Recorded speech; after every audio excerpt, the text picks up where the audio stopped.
মরণকালে এত গলার জোরে সে অভিশাপ দিছিল যে আশপাশের সকল সেদিন অবাক হয়ে আসলো। যেখানে যত কাক আছে ও বট গাছটায় বসিয়া কা কা চিৎকারে একবারে ভরি ফেলছিল চারপাশ। Are you mad? এসব পসিবল? Yes possible. রাবিশ। দুনিয়ার সব তুমি জানো না রাগিনী, জানতে পারো না। কেমন মাতুলি ছেলের ভালোয় দুঃখী হয় যে সে মা না ডাইনি। মানে এত বছর ধরে কোনো নতুন প্রাণের সৃষ্টি হয়নি এখানে?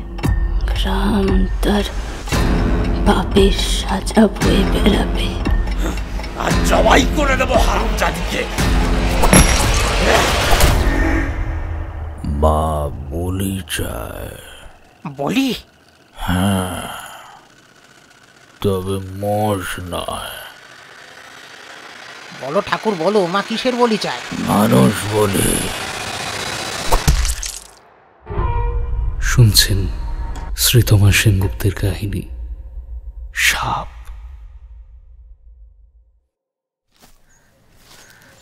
কি সুন্দর জায়গাটা। তোমার চক্করে পড়ে না এলে না মিস হয়ে যেত। ভাগ্যিস জেদ ধরলাম।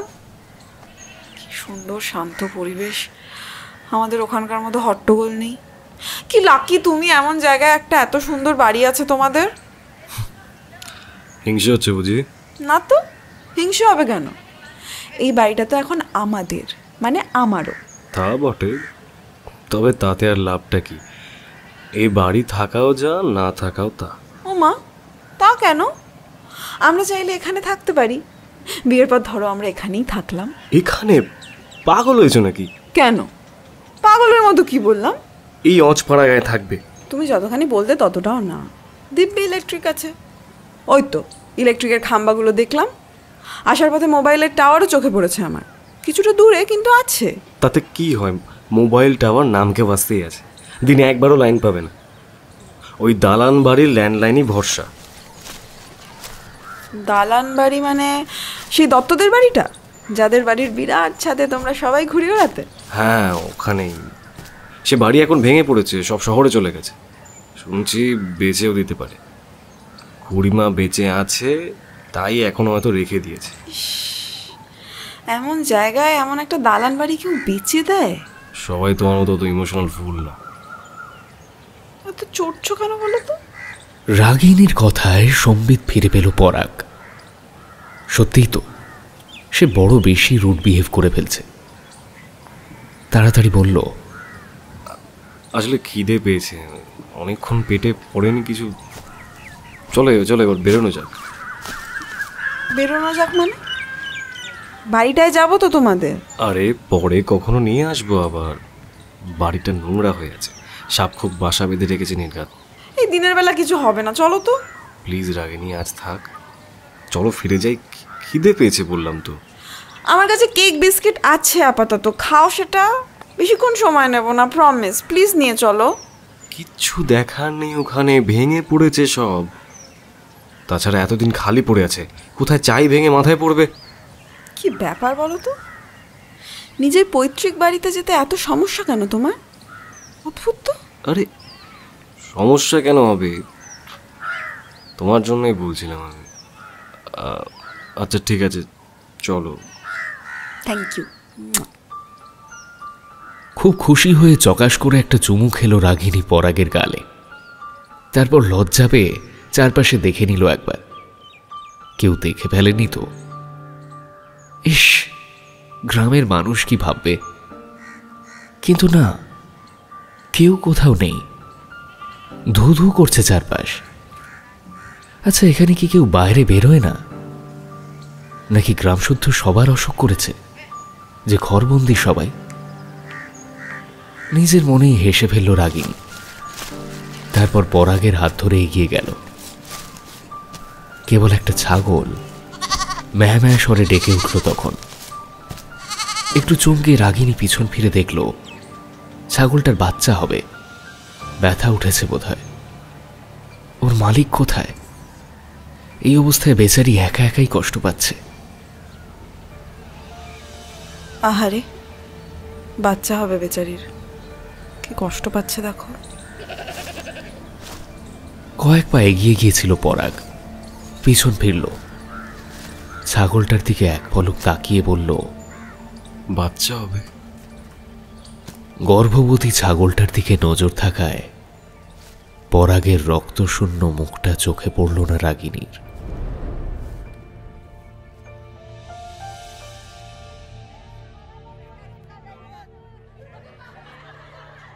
আজ ভারী লজ্জা করছে আশালতার। জড়সড়ো হয়ে বসে আছে সে। বাড়ি ভর্তি লোকজন, কত বড় বাড়ি এদের।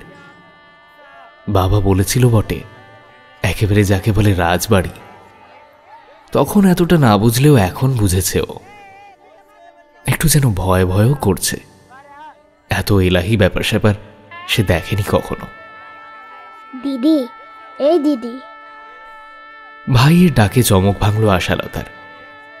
নীরেন, তার ছোট ভাই, সঙ্গে এসেছে। এই দিদি, কি হয়েছে? কি খিদে পেয়েছে রে। চুপ কর দেখি, তোর কি বল খাই খাই। বারে, সেই কখন ভাত খেয়ে বেরিয়েছি বলতো। আর এসে যে এত এত মন্ডা মিঠাই খেলি সে বেলা। দিদি চুপ, একদম চুপ কর। বড় খিদে লেগেছে, বকছিস কেন? কেমন লুচি ভাজা হচ্ছে রে, সুবাস পাচ্ছিস না? ওতেই খিদে বেড়ে যাচ্ছে। কার বাছা খিদে লেগেছে? অপরিচিত মহিলা কণ্ঠে কাঁটা হয়ে গেল আশালতা। ছি ছি, সব কি শুনে ফেললেন ইনি? কি ভাবলেন? কই গো বউ, ঘুমটা সরাও দেখিনি। আমি তোমার ননদ, শাশুড়ি না যে ঘুমটা টেনে রাখতে হবে। আর খোকা, তোমার খিদে লেগেছে? হ্যাঁ, অনেকক্ষণ ধরে বলছি দিদিকে। আহ ভাই, তুই থামবি? লজ্জায় মাথা কাটা যাচ্ছে আশালতার। ওকে ধমকাচ্ছ কেন বউ? ছেলে মানুষ, খিদে তো পেতেই পারে। এসো তো বাচ্চা, আমার সাথে এসো। নীরেন তাড়াতাড়ি নামলো পালঙ্ক থেকে। কই কই রে, কে আছিস? মোক্ষদা, আছিস নাকি? ছুটে এলো মাঝবয়সী এক মহিলা। কাজের লোক বোঝা যায়। কি দিদি? এই বাচ্চাটাকে নিয়ে যা তো, ভালো করে খাইয়ে আন। তুই দাঁড়িয়ে থেকে খাওয়াবি। আচ্ছা দিদি। নীরেনকে নিয়ে চলে গেল মহিলা। ততক্ষণে ননদ পাশে বসেছে আশালতার। 3 ননদের মধ্যে বড় ইনি। বিয়ে হয়েছে শহরে, জানে আশালতা। তোমার খিদে লাগেনি বউ? মাথা নেড়ে না বলল আশালতা। পেটে খিদে, মুখে লাজ করতে নেই, বুঝলে? সেই কখন একটু মিষ্টি মুখে দিয়েছ, সে কি আর পেটে আছে? দাঁড়াও দাঁড়াও, তোমার খাবার ব্যবস্থা দেখি কিছু। না না না, হচ্ছে খিদে পাইনি আমার। তুমি বরং বসো একটু। আচ্ছা, তাই বসলুম। তারপর বলো তোমাদের গ্রামের কথা। বাপ মায়ের জন্য মন পুড়ছে তো? চোখটা কটকট করে উঠল আশালতার। সত্যি মনটা বড় হু হু করছে। বড় আদরের মেয়ে সে। কই গো মেয়ে, মন খারাপ করিয়ে দিলুম বুঝি? না না, ওই একটু। বাপ মায়ের একখানা মেয়ে, আহ্লাদের তো হবেই। তা আর কে আছে গো বাড়িতে? বাবা, মা, ঠাকুমা আর ভাই। আর তোমাদের গ্রাম, তার গল্প বলো শুনি। গ্রামের আর কি গল্প বলবো ঠাউজি? তুমি শহুরে মানুষ, তোমার ভালো লাগবে না সেসব। আমলো যা, শহুরে হয়েছে সে আর ক বছর। গ্রামেরই তো মেয়ে গো, এখানেই নাড়ি পোঁতা। এই দালানেই খেলে বড় হয়েছি। তুমি তো বেশ। হেসে ফেলল আশালতা। ননদটিকে বেশ পছন্দ হয়েছে তার। তোমার ছেলে মেয়েরা কই ঠাউজি? আর ঠাউর জামাই? আর তোমার শহুর বাড়ি থেকে কে কে এসছেন? ঠাকুর জামাই তোমার কাল আসবেন, সে ব্যস্ত মানুষ। চাকরি তো, পরের গোলামি ভাই, চট করে ছুটি নেই। আর শ্বশুর বাড়ি বলতে আমার দেওর এসেছে, ওই সেই নিয়ে এসেছে আমাকে। দেওর কি করেন? সে কলেজে পড়ে গো, পরীক্ষা শেষ তাই এসেছে। আর বাড়িতে আছেন শ্বশুর, ওর বয়স হয়েছে, উনি আর বড় একটা বেরোন না। কাজের লোকজন আছে সব, তাদের ভরসাতেই আছেন। তোমার ছেলেটি কোথায় এটা হচ্ছে? কই দেখলাম না তো একবারও, ডাকো তো দেখি। ডাকবো কোথা থেকে গো, সে তো সেই তার পিসির বাড়ি। পিসির বাড়ি? ও, তাহলে ঠাকুর জামাইয়ের সঙ্গে আসবে? খানিকটা চুপ করে রইল রাসমণি, তারপর বলল, না গো বউ, সে আসবে না, পিসির কাছেই থাকবে। ও মা, মামা বাড়ি আনবে না কেন গো তাকে? বেচারা কত মজা করত। ও পিসিকে খুব ভালোবাসে, ভালোই আছে সেখানে। কান্নাকাটি করে না না মামা বাড়ি আসবে বলে? না, মামা বাড়ি সে আসেনি কখনো, আমারই আসা হয় না। খুব অবাক হলো আশালতা, ছেলে মামা বাড়ি দেখেইনি, এ কেমন কথা? সে চুপ করে রইল। নতুন বউ সে, এত কথা সাজে না। তাকে চুপ থাকতে দেখেই বোধহয় রাসমণি বলল, সামনের বছর আনবো তাকে, 10 বছর পুড়ে যাবে, নিয়ে আসবো তখন, যত খুশি মামিমার আদর খাবে, কেমন? না চেয়েও মুখ থেকে বেরিয়ে গেল আশালতার। 10 বছর পুরার সঙ্গে কি ঠাউচ্ছে? এক ঝলক আশালতার চোখে চোখ রাখল রাসমণি, পরক্ষণেই বাইরের দিকে মুখ করে চিৎকার করল, হ্যাঁ যাই, আসি গো বউ, ডাকছে আবার ওদিকে, মেলাই কাজ। বলেই ছুটে বেরিয়ে গেল প্রায়। হতভম্ব আশালতা চেয়ে রইল দরজার দিকে। কেউ ডাকল কি ননদকে? কই, সে তো শুনতে পায়নি কিছু। রাসমণির চোখ মুখে ভয়ের ছাপ, চোখ এড়াল না আশালতার। সহজ থাকার আপ্রাণ চেষ্টার পরেও চোখে পড়েই গেল।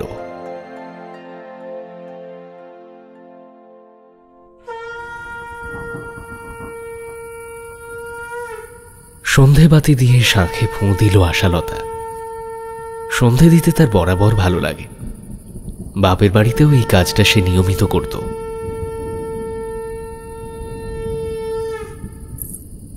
উঠোনের তুলসী মঞ্চের কাছে গিয়ে ধূপ গুঁজে দিল দুটো। আকাশের দিকে চেয়ে দেখল একবার, মেঘ করেছে, বৃষ্টি হবে বোধহয়। বৌমা, অমন হাঁ করে কি দেখছো গা আকাশের দিকে চেয়ে? হ্যাঁ, শাশুড়ির গলা পেয়ে তাড়াতাড়ি ঘোমটাটা ভালো করে টেনে নিল আশালতা। কিছু না মা, এই হয়ে গেছে।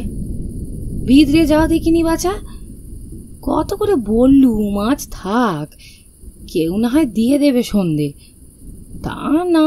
এই যে মা যাচ্ছি। মাসিমা কি ভাবছেন বলো দেখিনি? হ্যাঁ, আজ মাত্র রয়েছেন, দুরাত ফুরোবে না চলে যাবেন, আর নাতনি কিনা কাজ করেই যাচ্ছে, ভাবছেন আমরা কত কাজ করাই। ঠাকমা সব কিচ্ছুটি ভাববেন না মা, ঠাকমা জানে আমি খুব ভালোবাসি সন্ধেবাতি জ্বালতে, সেই ছোট্ট থেকেই। আচ্ছা আচ্ছা, হয়েছে হয়েছে, যাও দেখিনি এবারে ভেতরে। দৌড়ে ভেতর মহলে গেল আশালতা। ঠাকমা বসে সুপুরি কাটছে জাতিতে, বড্ড পানের নেশা। ও ঠাকমা, কি করছো এত কুটুর কুটুর? ঠাকমার গলা জড়িয়ে ধরল আশালতা। এই আমার চা কম্ম। পান খাওয়াটা এবার ছাড়ো তো ঠাকমা, যত পথ নেশা। এ চিতায় ওটার আগে আর ছাড়বে না লো। ছাড়তে তোমাকে হবেই। ছুরি চিল্লাসনি তো, সৌর বাড়ি এসেছিস, এখন সব বয়ে থাকতে হয়, বুঝেছিস? 6 মাস কেটে গেছে কিন্তু। আমি সভ্য ভাববই, জিজ্ঞেস করো তুমি কাউকে। আমি কিন্তু করতেই পারি, আমি আসল মানুষকে প্রশ্ন করব তাহলে। আসল মানুষ মানে আমার শ্বশুর মশাই? তাকে জিজ্ঞেস করবে? তা করবে চাও, উনি আমার প্রশংসাই করবে। শ্বশুরকে কেন লো? তোর আসল লোককে, মানে আমার নাচ জামাইকে রে। ও, তা তাকে কি জিজ্ঞেস করবে শুনি? ওই যে তার বউ কত সভ্য ববো, তাই জানবো। মানে? ফিচেল হাসলো বুড়ি, পান খাওয়া ফোকলা মাড়ি বের করে বলল, মানে তাকে বলবো এমন সভ্য বউকে ঠিক করতে। 6 মাস হয়ে গেল, এখনো ভালো খবর পেলুম না। এ তো ভালো কথা নয়। এত সভ্য হয়ে কম কি, একটু অসভ্য হওয়া ভালো ভালো। লজ্জায় লাল হয়ে গেল আশালতা। কি যে বলো না ঠাকমা। ইস, চুরি লজ্জা দেখো। কেন রে, ঠাকমার কাছে এত লজ্জা কিসে? ধুর, আমি গেলাম। আমল হতা বরের কোলে উদুম হয়ে শুতে লজ্জা করে না বেটি। ইস ঠাকমা, কি বলছো কি? আমি এলাম বলেই আশালতা পালালো ওখান থেকে। ঠাকমার মুখে যেন কিচ্ছু আটকায় না। অবমা, তুমি আমার সাথে একটু এসো দেখিনি লন্ঠনটা ধরে। আপনি থালাটা আমাকে দিন না মা। না না, আমি পারবো। বয়স্ক মানুষটা এসেছেন, যতটুক পারি যত্ন করি, এতে তো পুণ্যই হবে বাছা। একটা জামবাটিতে দুধ, পাশে কলা মিষ্টি, আশালতার ঠাকমার এই রাতের আহার। শাশুড়ির পিছু পিছু লণ্ঠন নিয়ে গিয়ে দেখল ঠাকমা ঢুলছে। মাসিমা, ও মাসিমা। হ্যাঁ, কে গো? এই যে আমি গো, আমি আপনার নাতনি শাউরি। আসুন, খেয়ে নিন এইটুকু, বড় দেরি হয়ে গেল না আপনার? তুমি আবার কষ্ট করতে গেলে কেন বাচ্চা? আশাকে দিয়ে পাঠালেই তো হতো। তাতে কি হয়েছে গো, একটু গপ্পও করবো আপনার সাথে, তাই তো এলুম নিজে। তা ভালো, তা ভালো, বসো বসো। আর কটা দিন না হয় থেকে যেতেন মাসিমা। এই 2 দিনের জন্য কেউ আসে বলুন দেখি? দুধের বাটিতে চুমুক দিলেন বৃদ্ধা, তারপর বললেন, সে থাকবো বই কি মা, সময় আসলেই থাকবো। নাতনি আমার পুতি পুতনির মুখ দেখাক, তখন 1 মাস এসে থাকবো। তোমরা বাচ্চা বিরক্ত হয়ে যাবে তখন এই বুড়ির জ্বালায়। খিক খিক করে হাসছেন বৃদ্ধা। আশালতা লজ্জায় লাল। কি হলো, ভয় পেয়ে গেলে? পাছে বুড়ি সত্যি সত্যি থাকে? না না না না, তা না। ও কি? তবে তোমার মুখখানা ওরম শুকনো হয়ে গেল কেন বাছা? রসিকতা করছিলুম গো, নাতনির ঘরে একদিন থাকতে নেই যে। না না ইমা, তা হবে কেন গো? এক টুকরো সন্দেশ মুখে ফেলে ফের বললেন বৃদ্ধা,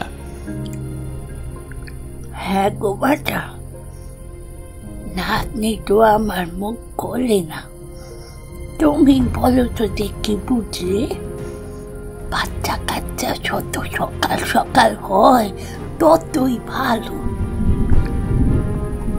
আর বেঁচে থাকতে থাকতে মুখ দেখে গেলে আর কি লাগে বলো? এই আছি, আবার এই নেই। কোনো উত্তর দিলেন না আশালতার শাশুড়ি। একটু বাদে বললেন, আর কিছু লাগবে আপনার মাসিমা? যাই, কাউকে দিয়ে একটু মিষ্টিটা পাঠিয়ে দিই আপনার কাছে। না গো না, আর কত মিষ্টি খাবো, বয়সটা খেয়াল নেই আমার। খাবেন না? আচ্ছা, তাহলে যাই রান্নাঘরে দেখি গে। বলেই তাড়াতাড়ি চলে গেলেন শাশুড়ি। বৃদ্ধা খানিক অবাক হয়ে বললেন, ভুল কিছু তো বলিনি, এমন তারা করলে কেন? আশালতার কাছেও জবাব নেই। সেও বেশ অবাক হয়েছে।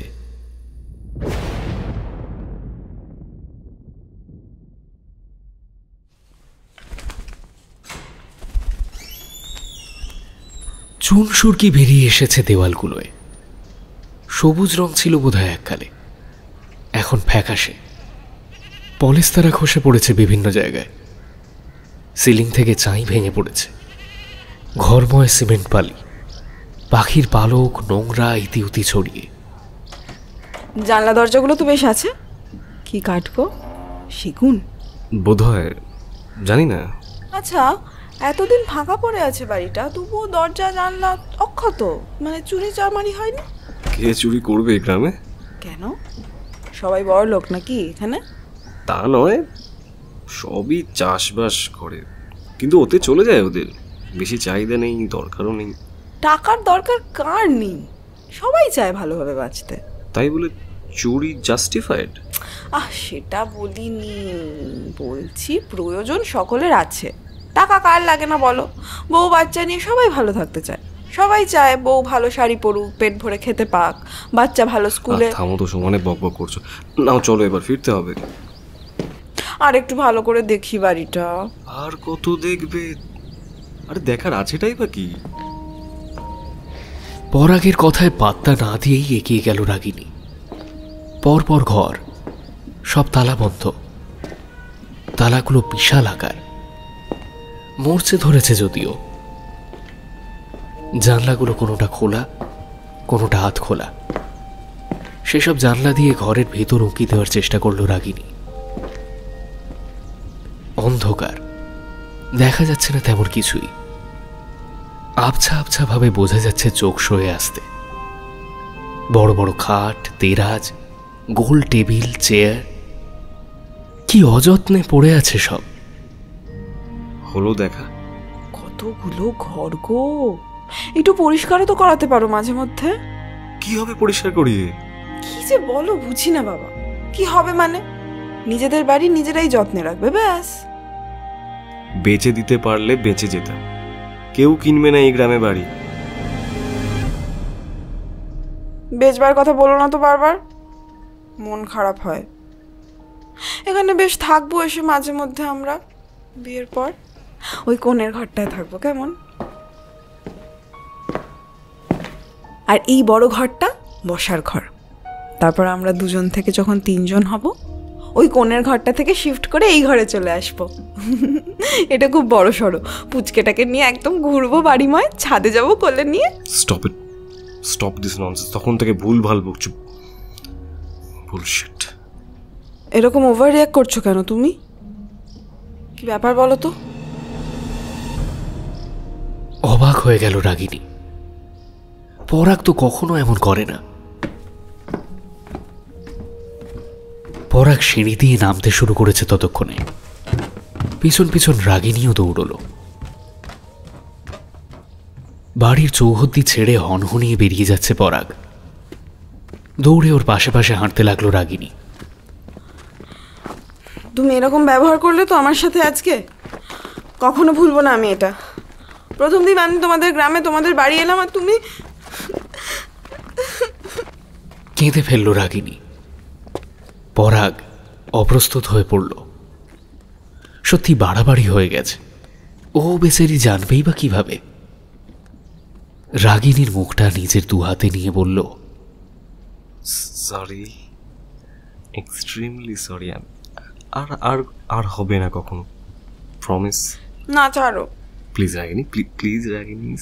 সরি বাবা, বলছি তো আর হবে না। আর কোনো দিনও এমনটা হবে না। কি করতে হবে বলো? কান ধরে উঠবোস করবো? হ্যাঁ করবো, আচ্ছা করছি। এই 1, এই 2, এই 3। ঠিক করে হেসে ফেলল রাগিনী।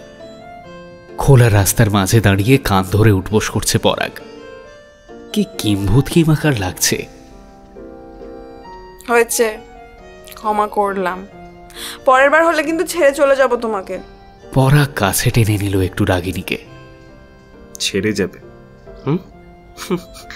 ভারী ছেড়ে যাবে রে, যেতেই দেব না। আটকে রাখবে? রাখবই তো, আমাকে ছেড়ে কোথাও যাবে না তুমি। আচ্ছা বাবা, তাই থাকবো তোমার সাথেই সারা জীবন। তো সারা জীবন এক পাল বাচ্চা কাচ্চা নিয়ে সুখে সংসার করব। কেমন? ক্রিকেট টিম বানাবো আমরা, বাচ্চার লাইন লাগিয়ে দেবো।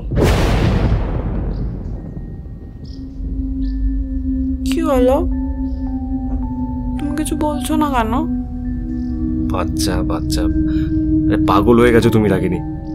এখানে আসা থেকে সমানে এক কথা বলছো। চুপ, হ্যাঁ চুপ, একদম একদম চুপ। কি হয়েছে? বাচ্চার কথা এখানে বলো না, বলতে নেই। পরাগ রাগিনীর মুখটা চেপে ধরল। বললেও ক্ষতিটা হতে পারে, বারণ আছে। হ্যাঁ, সর্বনাশ হয়। হাঁ করে তাকিয়ে রইল রাগিনী পরাগের দিকে। কি বলছে ওসব? কিসের সর্বনাশ? কেন বারণ?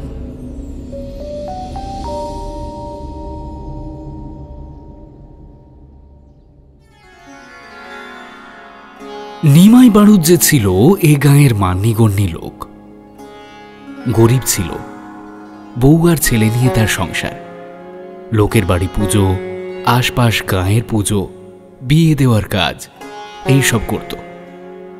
লোকে বামন বলে সম্মানও করত। লোকটার ব্যবহারে তাকে ভালোও বাসত। চালটা, কলাটা, গাছের ফল এমনি এমনি দিয়ে যেত লোকে। নিমাইয়ের দারিদ্র থাকলেও গর্ব ছিল। সকলে সম্মান করত ওই জাতে বামুন বলেই। এ গায়ে বামুন তখন ওই একজনই। দুঘর বামুনের একজন মারা যায়। পুরুষ মানুষ বলতে ওই নিমাই। ছেলেকেও যজমানি করানোর ইচ্ছে ছিল নিমাইয়ের, কিন্তু ছেলে গৌরের তাতে মন ছিল না। সে তখন দুপাতা ইংরেজি পড়েছে সবে। গাঁয়ের পাঠশালার পাঠ চুকিয়ে পাশের গঞ্জের কলেজে ভর্তি হয়েছে। রোজ যাতায়াত করে সাইকেলে। বাপের জীবিকায় তার আগ্রহ নেই। গ্রামে তখন 10 ঘর হিন্দু থাকলে 2 ঘর মুসলমান থাকত। কোনো ঝামেলা ঝঞ্ঝাট ছাড়াই থাকত। কেউ কাউকে অসম্মান করত না। নিজের গণ্ডিটুকু সবাই বুঝত, বুঝে অপরকে সম্মানও দিত। যেমন ছিল জহির। জহির চাষবাস করত, বহু ছেলে মেয়ে নিয়ে দিব্যি ছিল। ফুক ফুক বিড়ি ফুঁকত। মানি লোক দেখলে টুক করে সে বিড়ি ফেলে দিত। সম্মান দেওয়া আর কি। তার মেয়ে সায়েরা বড়, ওই বছর 13। ছেলে সালেম ছোট, বছর 10। 13 বছর তখনকার দিনে অনেক। জহির তবু মেয়ের বিয়ে দেয়নি তখনও, কেননা সে অত ছোট মেয়ের বিয়ে দিতে চায়নি। লোকটা গরিব হলেও মনটা বড় ছিল। সবই সুন্দর চলছিল। এর মধ্যে আরও একটা সুন্দর ব্যাপার ঘটল। গৌর আর সায়রার প্রেম।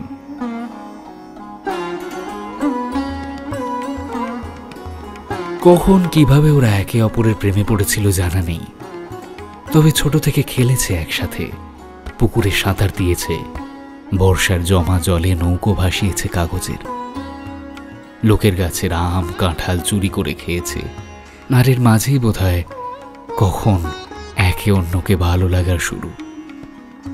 তারপর বয়সের সাথে সাথে প্রেমের ডাক। গ্রামের শেষ প্রান্তে হিঁদুদের শ্মশান, তারপর ফাঁকা মাঠ, পাশে নদী। বড় একটা লোক যায় না সেখানে। আধ ভাঙা নৌকো কটা রাখা আছে, হয়তো কেউ চালাতো কখনো। ভেঙে যাওয়ায় মেরামতির ক্ষমতা হয়নি, কিন্তু বুকে ধরে হয়তো ফেলতেও পারেনি, তাই ওখানে রেখে দিয়েছিল। ওই মাঠ আর নৌকাই ছিল ওদের দেখা করার জায়গা। প্রাণ ভরে গল্প করত দুটিতে, কারো চোখে পড়ার ভয় নেই। গৌর যখন কলেজ যাওয়ার জন্য বেরোতো সাইকেল নিয়ে, তখনই সায়রা গিয়ে দাঁড়াতো বটতলায়। কোনো না কোনো ছুতো করে ঠিক পৌঁছে যেত। দুজনের চোখে চোখে কথা হতো এক ঝলক। ওটাই তখন ওদের কাছে অনেক। তুই বিয়ে করবি আমায়? শহরে যাবি? যাব।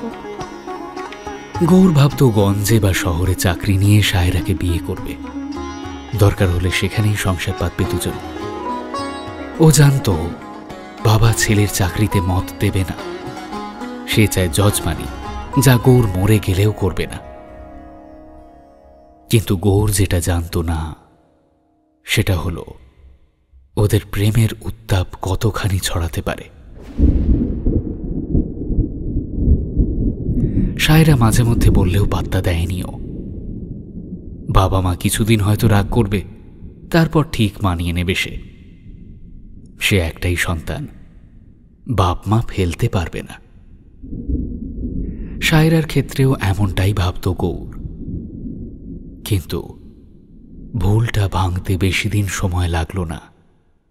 একটা মারাত্মক ভুল করে বসল ওরা। মেয়ের চালচলন দেখে সন্দেহ হয়েছিল কিছু সায়রার মায়ের। মেয়ে কেমন চুপ করে পড়ে থাকে, দৌড়ঝাঁপ করে না, চোখের কোণে কালি, খেতে চায় না তেমন। তবুও মেয়েকে কিছু না বলে লক্ষ্য রাখছিল মা। কিন্তু অশান্তি সেদিন শুরু হলো যেদিন ভাত খেতে বসে হড়হড় করে বমি করে ফেলল মেয়ে। আর এক মুহূর্ত দেরি না করে চুলের মুঠি ধরে মেয়েকে তুলে আনলো ঘরে মা। যা সন্দেহ করেছিল ঠিক তাই, মেয়ের পেটে বাচ্চা। এরপর চিৎকার, এলো পাথাড়ি মারধর। তাও মেয়ে মুখ ফুটে কিছুতেই নাম বলে না। বিকেলে কলেজ থেকে ফিরে গৌর খেয়ে দিয়ে একটু জিরোচ্ছিল। মা এলো ঘরে। ছেলেকে খাবার দিয়ে গল্প করে গেল জহির মিয়ার বাড়ির কেচ্ছার কথা। ছেলে কলেজে ছিল তাই জানে না এ খবর আগুনের মতোই ছড়িয়েছে। জহিরের মেয়ের পেট হয়েছে। কে বাপ বাচ্চার জানা যায়নি। তড়াক করে লাফিয়ে উঠল গৌর। হতভম্ব মায়ের কোনো প্রশ্নের উত্তর না দিয়ে ছুটে বেরিয়ে গেল ঘর থেকে। খালি পায়ে দৌড়তে লাগলো মুসলমান পাড়ার দিকে। পথে কে ডাকলো, কি বলল, কিছুই দেখতে বা শুনতে পেল না সে। হাঁপাতে হাঁপাতে যখন পৌঁছল জহিরের ঘরের সামনে, দেখলো উঠোনে লোকজন জড়ো হয়েছে। সায়রার ছোট ভাইটা চোখ মুছছে বারান্দায় দাঁড়িয়ে। ওর মা কপালে হাত দিয়ে বসে বিলাপ করছে।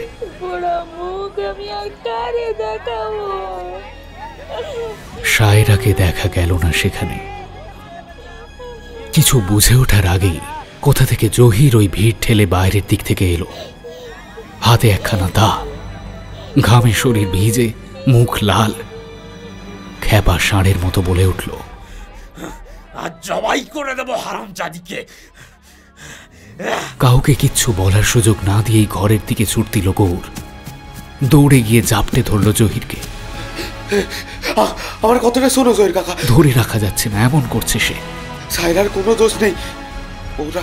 ওটা আমার বাচ্চা। আমরা কালকেই বিয়ে করে নেব। আমরা ভালোবাসি দুজনকে, খুব ভালোবাসি। ঘটাং করে শব্দ হয়ে দাটা পড়ে গেল মাটিতে। উপস্থিত জনতা থ। সায়রা ভেতর ঘর থেকে শুনছিল সব, ছুটে বেরিয়ে এলো। গৌরকে দেখে ধপ করে বসে পড়ল সেখানে। দু চোখ জলে ভেসে যাচ্ছে মেয়েটার। আলু থালু বেশ, মুখ ফুলে গেছে। মার খেয়েই বোধ হয়।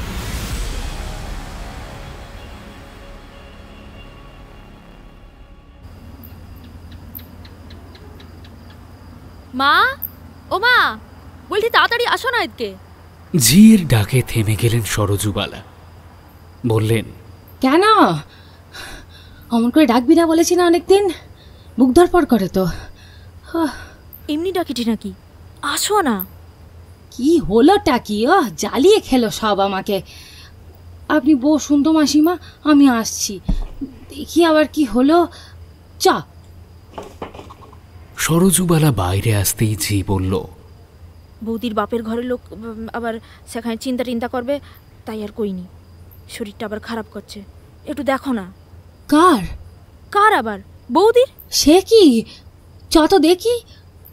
ঝিয়ের সাথে বৌমার ঘরে গিয়ে দেখলেন সে বিছানায় শুয়ে, পরনের কাপড় বুকের কাছে চুপচুপে ভিজে, হাত পাখায় হাওয়া করছে আর এক ঝি। মা, আপনি? থাক থাক থাক, উঠতে হবে না। কি হয়েছে গো বৌমা? কিছু না তেমন। ও বেলার ভাত হজম হয়নি, কেন জানি না। বলতে বলতেই আবার মুখ চাপা দিয়ে ওয়াক তুলল আশালতা। লণ্ঠনের আলোটা বাড়িয়ে দিলেন সরজুবালা। ছেলের বউয়ের চোখের দিকে তাকিয়ে মুখটা কেঁপে উঠল যেন। কালি পড়েছে নাকি চোখে, নাকি অন্ধকারে ভুল দেখছেন? ততক্ষণে আশালতার ঠাকুমাও এসে দাঁড়িয়েছেন দরজার কাছে, তার মুখ হাসি হাসি। Are you mad? এসব পসিবল? Yes possible. রাবিশ। দুনিয়া সব তুমি জানো না রাগিনী, জানতে পারো না। ঠিক তাই বলে এমন একটা অবান্তর গাঁজাখুরি গল্প বলবে? হ্যাঁ, গল্প? গল্প ধরে নিলেও গাঁজাখুরি লাগছে, তাহলে সত্যি বলে মানবো কি করে বলো? মানতে হবে না, মানতে হবে না, কেউ জোর করেনি তো। কিন্তু আপত্তি তো করেছো। আপত্তির জায়গা আছে তাই করছি। কি জায়গা? বাচ্চা হয় না তোমাদের গ্রামে, তাই আমারও ওখানে যাওয়া হবে না। বাচ্চা হয় না তার কারণও তো বলেছি। ওটা তো অ্যাবসার্ড। বাচ্চা হলে তার মা তাকে মেরে ফেলবে, লজিক আছে এসব কথার? লজিক? আচ্ছা আচ্ছা রাগিনী, তুমি নিউজ পেপার পড়ো জানি, কবে থেকে পড়ো? মানে ঠিক কত বছর বয়স থেকে তাও? এ আবার কি কথা? বলো না। ওই তো ক্লাস 7-8 এরকম হবে। খুঁটিয়ে পড়তে? যতটা সম্ভব। খুব খুঁটিয়ে পড়তে? ভেতরের পাতার কোনো কলাম, কোনো ছোট কলামও বাদ দিতে না তো? আরে বাবা, কি ওভাবে কি বলা যায়? ওভারলুক হতেই পারে। আচ্ছা, তোমার মনে আছে বছর 15 আগে একটা খবর ছেপেছিল প্রায় প্রতিটা পেপারই, সন্তানকে মেরে গ্রেপ্তার মা, এইরকম ধরনের কোনো একটা হেডলাইন ছিল হয়তো। এরকম নিউজ এখনো হয়, এ তো একেবারে নতুন কিছু না, মনে রাখার মতো আলাদাও না। নতুন আর আলাদা দুটোই। কিভাবে? বিস্তৃত বর্ণনা যদি পড়তে মনে থাকতো তোমার। কি ছিল সেখানে? ব্যাপারটা এরকম ছেপেছিল যে 1.5 মাসের বাচ্চাটাকে রক্তাক্ত অবস্থায় পাওয়া যায় প্রথমে। প্রাথমিকভাবে মনে হয়েছিল কোনো জন্তুর কাজ, পরে আবিষ্কার হয় বাচ্চাটার মা তাকে কামড়ে দিয়েছিল ওইভাবে। মহিলা নিশ্চয়ই মেন্টাল কোনো ইস্যুতে সাফার করছিলেন, গ্রামের ব্যাপার তাই বোঝেনি কেউ। পোস্টপার্টাম ডিপ্রেশনও তো পসিবল। না রাগিনী, কোনো মেন্টাল ইস্যু ছিল না ওটা। তুমি কিভাবে বলছো জোর দিয়ে? কেননা ভেতরের খবরটা আমি জানি, যেটা কোনো নিউজ পেপারে ছাপা হয়নি, কোনো নিউজ চ্যানেলেও দেখানো হয়নি। কি খবর? বাচ্চাটার মা তাকে শুধু কামড়েই ক্ষান্ত হয়নি, মরা বাচ্চাটাকে চিবিয়ে খাচ্ছিল। সেই অবস্থাতেই ধরা পড়ে ব্যাপার। আর ইউ ম্যাড পরাগ? I am not fucking mad. এটা আমার গ্রামের ঘটনা, আমার চোখে দেখা ঘটনা। মিডিয়াকে এত ডিটেল দেওয়া হয়নি। বউটার জেল হয় এবং জেলেই সে মারা যায় গলায় দড়ি দিয়ে।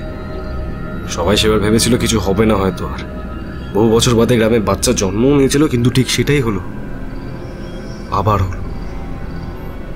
সেই শেষের পর থেকে ওই গ্রামে আর কোনো বাচ্চার জন্ম হয়নি। যে মেয়েরা বিয়ে করে শ্বশুর বাড়ি গিয়েছে তারা বাচ্চা নিয়ে আর আসেনি তাদের এই বাপের ভিটেতে। সে কারণেই তুমি তাহলে? হ্যাঁ হ্যাঁ হ্যাঁ, সেজন্যই বাবাকে বিয়ে দিয়ে ঠাকুমা শহরে পাঠিয়ে দেয়। ঠাকুমা আসতো কিন্তু আমরা যাইনি কখনো। বাবা মা যদিও বা গেছে, আমাকে রেখে গেছে মামার বাড়িতে। 11 বছর বয়সে প্রথম দেখি নিজের ভিটে, নিজের বাড়ি, নিচের গ্রাম। কিন্তু এমনটা কেন? সাপ আছে, অভিশাপ।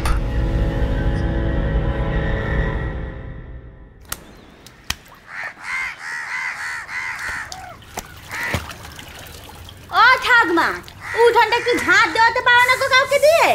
কি অবস্থা হয়ে আছে গা, হ্যাঁ? ঝোপ ঝাড় জঙ্গল হয়ে আছে পুরো। কাউকে 10টা টাকা দিলেই তো করে দেয় সাপ, বলবো নাকি কাউকে? দালান মুছতে মুছতে বলল ছায়া। পাশে রাখা ইজি চেয়ারে বসে শূন্য দৃষ্টিতে তাকিয়ে আছে বুড়ি। রোজ সারাটা সকাল এভাবেই বসে থাকে। ছায়া যা হোক রেঁধে দিয়ে যায়, তারপর একটু গড়িয়ে নেয়, তারপর আবার বিকালে এখানে এসে বসা। আরে ও ঠাকমা, বলবো কাউকে?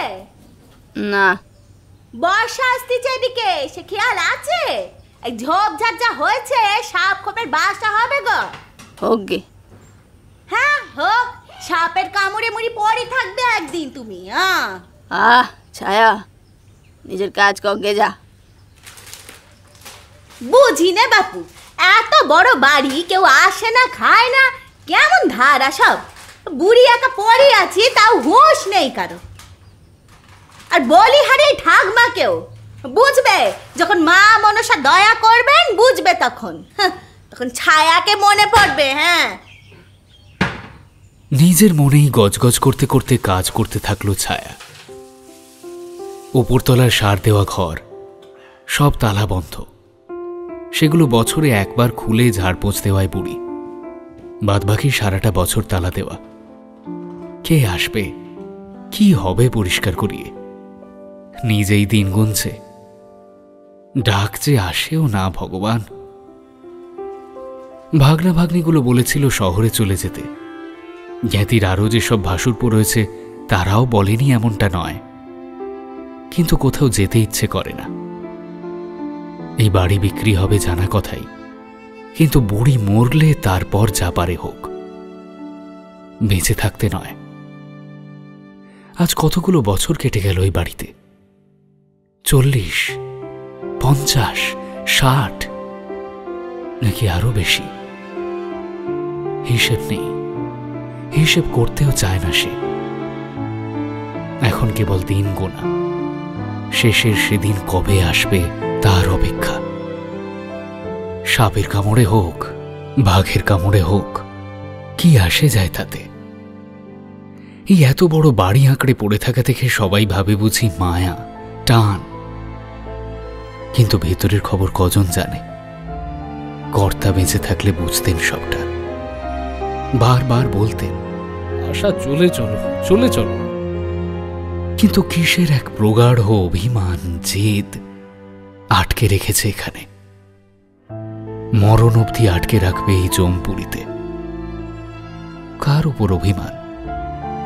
বাবা মা, যারা খোঁজ খবর না নিয়েই এই কচি মেয়েটার বিয়ে দিয়েছিল এখানে, নাকি স্বামীর ওপর, যে সব জেনেও সর্বনাশ করেছিল, নাকি স্বয়ং ওলাই চণ্ডী মায়ের উপর, যে কিনা ঠিক সময়ে অমন মহামারীতে তার বাপ মাকে খেয়ে ফেলল?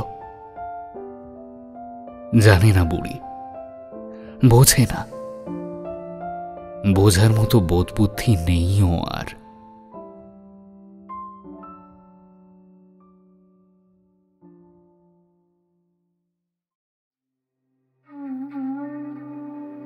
ভরা মাস চলছে তখন আশালতার, কিন্তু কারো মুখে হাসি নেই, খুশি নেই, যেন বিষাদ গোটা বাড়িময়।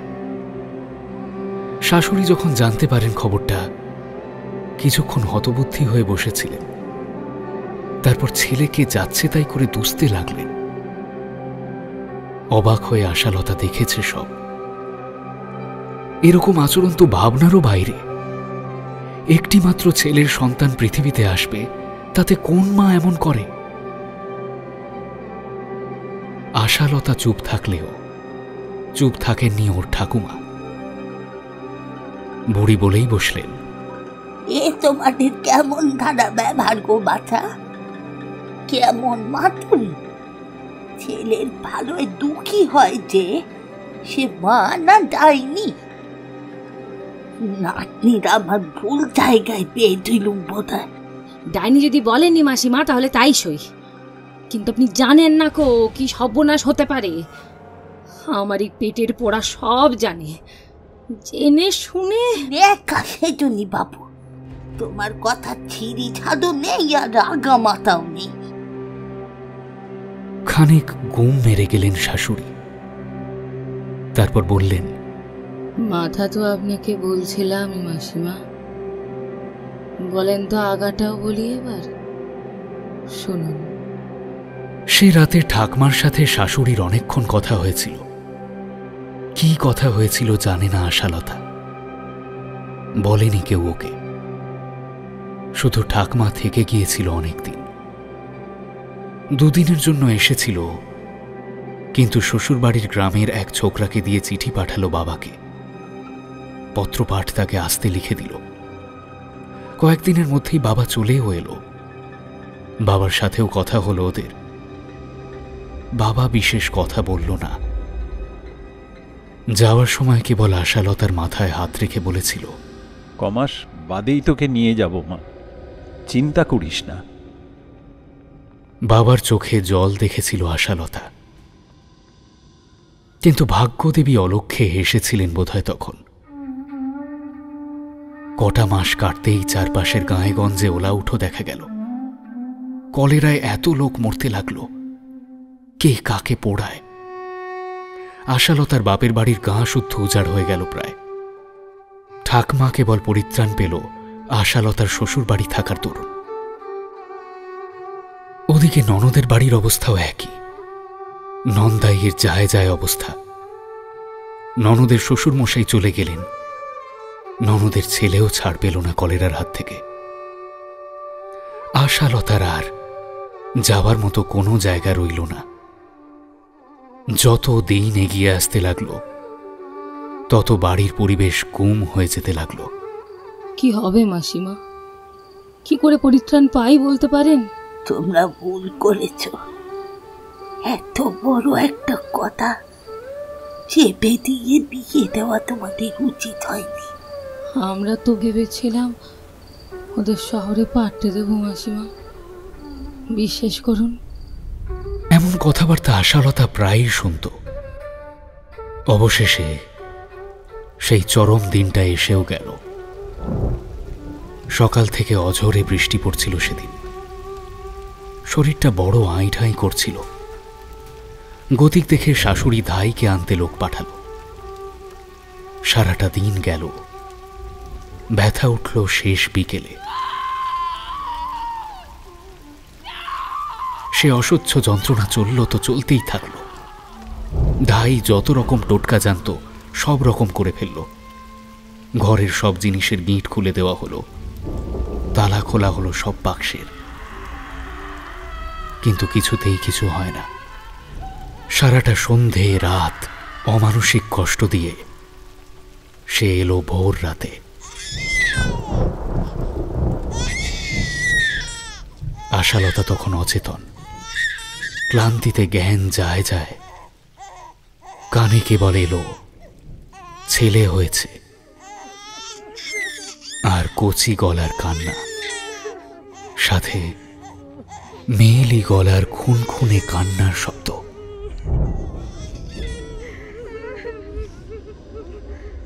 আঁতুড় কাটল মূল বাড়িতেই, যেখানে আর সবার আঁতুড় বাড়ির বাইরে উঠোনের ঘরে, নিদেন পক্ষে আলাদা কোনো ঘরে হয়। সেখানে আশালতার আঁতুড় মূল বাড়ির ঠিক মধ্যবর্তী একটা ঘরে হলো। সর্বক্ষণ শাশুড়ি থাকতেন সেখানে। নাওয়া খাওয়ার সময়টুকু বাদ দিয়ে ওখান থেকে নড়তেন না। রাতে শাশুড়ি, একজন ঝি, সাথে ঠাকমা। ঠাকমা ততদিনে নড়বড়ে হয়ে গেছে পুত্র শোকে। তবুও কোথাও কোনো আশার আলো হয়তো তখনও দাঁড়িয়েছিল। ছেলে বউ বাঁচেনি, নাতনির ঘরের পুতি বাঁচুক। সকলের তখন এক চেষ্টা, এক আশা, এক জেদ। আঁতুড় তোলার দিন ষষ্ঠী পুজো হলো ঘটা করে। শাশুড়ি মা বড় করে যজ্ঞের আয়োজন করলেন ওই দিনই। কুলপুরোহিত করবেন যজ্ঞ, আশালতা ও তার বাচ্চার কল্যাণে হবে এই যজ্ঞ। মন মন বেলকাঠ ঘি পুড়িয়ে সারা রাত ধরে বলিষ্ঠ স্বরে মন্ত্রোচ্চারণ করে গোটা বাড়ি ধোঁয়ায় ভরিয়ে দিয়ে অবশেষে ভোরের দিকে সেই যজ্ঞ শেষ হল। আশালতা কোলে বাচ্চা নিয়ে ঠায় বসে রইল তার ঘরে। ঘুমোনো নিষেধ সেদিন। ঠাকুরমশাই যখন বিদায় নেবেন তাকে প্রণাম করতে যেতে হলো আশালতাকে। শাশুড়িও সাষ্টাঙ্গে প্রণাম করলেন। ঠাকমা হাত জোড় করে দাঁড়িয়ে, দু চোখে জল। আশালতার স্বামী, শ্বশুর, বাড়ির সব সদস্যরা প্রণাম সারল একে একে। শেষকালে বাচ্চাটাকে আনা হলো, চাঁদের টুকরো যেন। তার কপালে হাত ঠেকিয়ে বিড়বিড় করে কি সব বললেন পুরোহিত। তারপর বেলপাতা থেকে হোমের ফোঁটা নিয়ে আশালতা ও তার ছেলের কপালে ঠেকিয়ে দিলেন নিজের অনামিকায় করে। এর মঙ্গল হোক, অমঙ্গলের ছায়া থেকে একে বাঁচিও মা। সঙ্গে সঙ্গে শঙ্খ বাজালেন শাশুড়ি।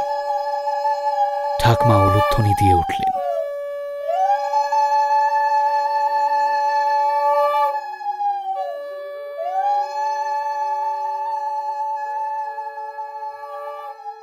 পুরোহিতের কথা মতো কিছু পরিবর্তন হলো।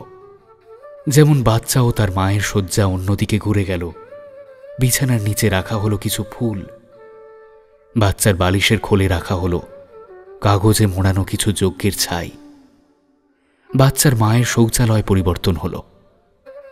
ঘরের পাশেই নতুন করে বানিয়ে দেওয়া হলো আশালতার জন্য শৌচালয়। ঠিক হলো বড় ননদ সরজুবালার সংসার একটু গুছিয়ে নিলেই পাঠিয়ে দেওয়া হবে সেখানে আশালতা ও তার বাচ্চাকে। তারপর সেখান থেকে শহরে ঘর বাঁধো করা তিনজন। ভিটে ফিরতে হবে না এখন। কিন্তু নিয়তিতে হয়তো অন্য কিছুই লেখা ছিল। সবেমাত্র পরিবারের লোকজন একটু স্বস্তির নিঃশ্বাস ফেলবে ভাবছিল, ঠিক তখনই ঘটল অঘটনটা।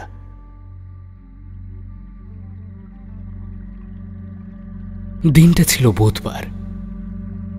আশালতা স্নানে গেছে। ছেলের কাছে রয়েছে ঝি, ঠাকমা। শাশুড়ি সংসারের কাজে ব্যস্ত। স্নান করতে করতে হঠাৎ আশালতা খেয়াল করল তার বাঁ দিকের বুকে লাল মতো দাগ। ঘষে তুলতে গেলে দেখল রক্ত। প্রথমটায় মাথা ঘামায়নিও, হয়তো কেটে ছড়ে গেছে কোনো সময়, খেয়াল করেনি।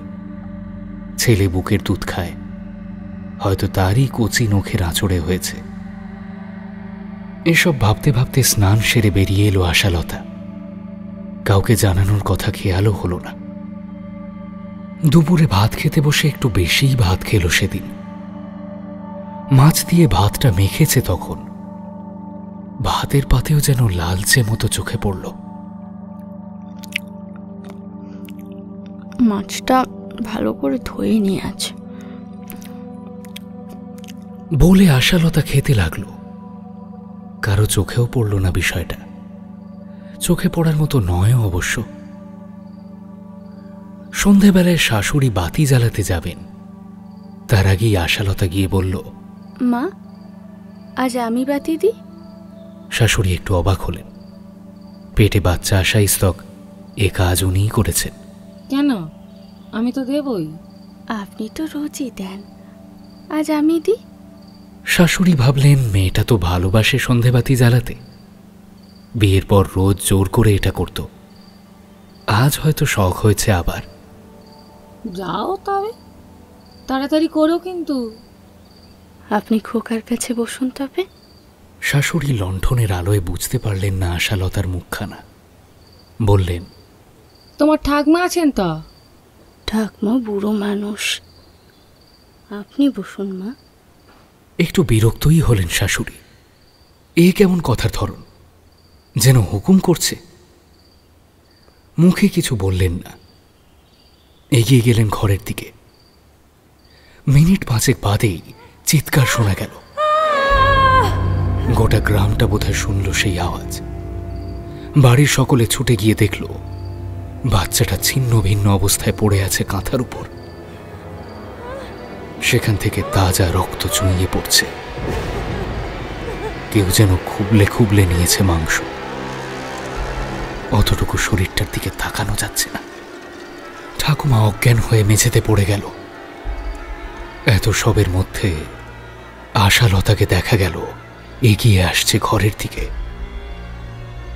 হাতে কালি পড়া লণ্ঠন। তার কালচে আলোয় দেখা গেল ঠোঁটের চারপাশ রক্তে মাখামাখি। বুকের কাছে শাড়িতেও রক্তের ছোপ। যে হাতে লণ্ঠন ধরে আছে তাতেও। তুমি কি করে ফেললে বৌমা? হ্যাঁ, তুমি কি করে ফেললে? হাউ মাউ করে কেঁদে উঠলেন শাশুড়ি। জমায়েত সকলের বুকের রক্ত জল করে হি হি করে হেসে উঠল আশালতা।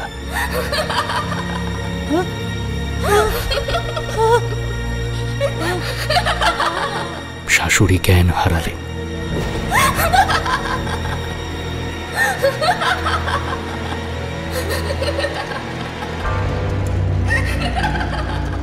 বাতাস করে মাথায় জল দিয়ে যখন জ্ঞান ফেরানো হলো দুজনেরই, ঠাকুমা কাঁপতে কাঁপতে যা বলল তা অনেকটা এরকম। ঘুমের ঢুলুনি এসেছিল বুড়ির। ঢুলছিল বসে বসেই। কড়মড় চকচক হুসহাস এমন অদ্ভুত কিছু শব্দে তন্দ্রা ছুটে যায়। চোখ মেলে সামনে দেখে নাতনি বিছানায় বসে বাচ্চাটার শরীরটাকে দু হাতে ধরে সেখানে যত্রতত্র কামড়াচ্ছে এবং কি যেন চিবিয়ে চিবিয়ে খাচ্ছে। ঠোঁট চাটছে, হাত চাটছে। এই দৃশ্য দেখেই বুড়ি মূর্ছা যায়।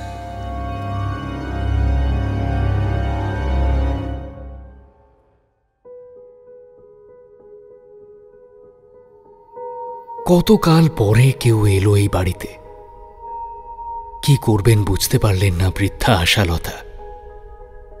কত যুগ পর কোনো অতিথির পায়ের ছাপ পড়ল এই উঠোনে।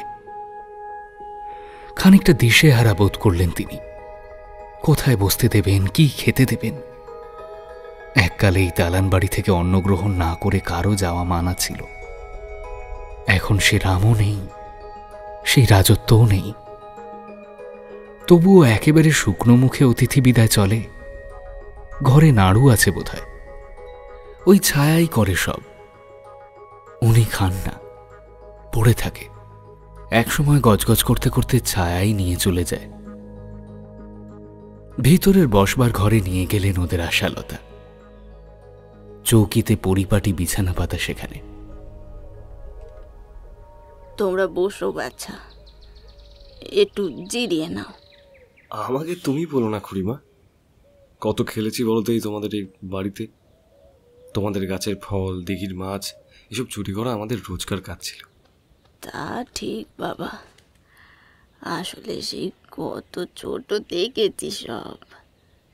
এখন একদিন পরে আচ্ছা তুই বলবো তোকে, কিন্তু এই সুন্দরীটিকে তুই বললে রাগ করবে নাকি? না না আন্টি, তুমি আমাকেও তুই বলো না, আমার খুব ভাল লাগবে। খুশি হলেন আশালতা। নবীনদের নিঃশ্বাসেও বোধহয় একরকম সজীবতা থাকে। নিজেকে খানিক সজীব লাগছে সেই কারণেই হয়তো। আচ্ছা তোরা বস, আমি জল নিয়ে আসি। লাগবে না খুড়িমা, তুমি তুমি বসো তো এখানে। আরে দাঁড়া তো বাবু। বলতে বলতে হেসেলে গেলেন আশালতা। চিনির নাড়ু, গুড়ের নাড়ু দুই আছে। একটা কাঁসার রেকাবিতে অনেকগুলো সাজিয়ে নিলেন। দুটো কাঁসার গ্লাসে জল নিয়ে রাখলেন একটা ট্রেতে। তারপর সেটা নিয়ে আস্তে আস্তে ঘরে গেলেন। কেন এসব খোঁড়াখুড়ি করছিস বাপ? অভিশাপ যত খুঁড়তে যাবি তত ক্ষতি হবে। শহরে তিতু হয়েছিস, ওই তো বেশ। আন্টি, তাহলে এই গ্রামের কি হবে? কি হবে? গ্রাম তার পাপের সাজা বয়ে বেড়াবে, যেমন বেড়াচ্ছে। কিন্তু সকলে তো দোষী নয়। যারা দোষ করেছে তাদের পাপের ভাগ অন্যেরা কেন বইবে বলো তো? অন্যেরা নয় রে, সব মাতাগুলোই ছিল তখন। মানে এত বছর ধরে কোনো নতুন প্রাণের সৃষ্টি হয়নি এখানে? হয়েছে, কিছু হয়েছে, কিন্তু গ্রামে থাকে না, সব বাইরে চলে গেছে। এই তোর হবু বরের মতোই, বড় হয়ে ফেরত কেউ এসেছে, কেউ আসেনি। আর যারা যেতে পারেনি তাদের দশা আমার মতো হয়েছে। ঘরটা খানিকক্ষণ নিস্তব্ধ হয়ে গেল। রাগিনী আবার বলল, কিন্তু আন্টি, এটার শেষ কোথায়? কিভাবে? সে বড় কঠিন রে মেয়ে, আজ অব্দি কেউ পারেনি, চেষ্টাও করেনি, ভয় পেয়েছে। কি সেটা? এই ছেলে, তুই বলিস নি কিছু ওকে? না, কি বলবো বলো? তুমি জানো পরাগ, বলনি কেন তাহলে? বলার মতো না এটা। আশ্চর্য, একটা এত বড় সমস্যার সমাধান যখন জানো তখন কেউ এগোওনি কেন? আসলে নিজেদের ভিটের প্রতি কোনো টান নেই তোমাদের। শহরে গিয়ে শিকড় ভুলে গেছো। তুমি শুনবে? হ্যাঁ, শোনো তাহলে। বাচ্চা জন্মালে সেই সদ্যজাতের মাকে নিজের হাতে তার বাচ্চার বাবাকে মেরে ফেলতে হবে, এটাই একমাত্র এই অভিশাপ থেকে নিস্তার পাবার রাস্তা। কে করবে এমনটা বলো? কে করবে? তুমি করবে?